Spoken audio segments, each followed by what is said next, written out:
These are the 2 ways how to effectively manage your muscle pain. First, naglalagay ako ng hot compress kung saang part ng body ko yung masakit. Nakakatulong ang hot compress para ma-relax ang stiff muscles at mapabilis din ang blood flow. Second step ko naman will be putting my Omron nerve stimulator kung saang part ng body yung masakit. Kailangan lang nito ng 2 AAA na battery para gumana.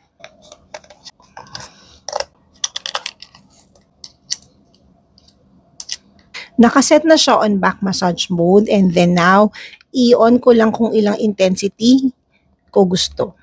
Makakaramdam ka ng parang vibration inside your body kasi nagsisend ito ng mild pulses para ma-ease yung muscle pain sa iyong katawan.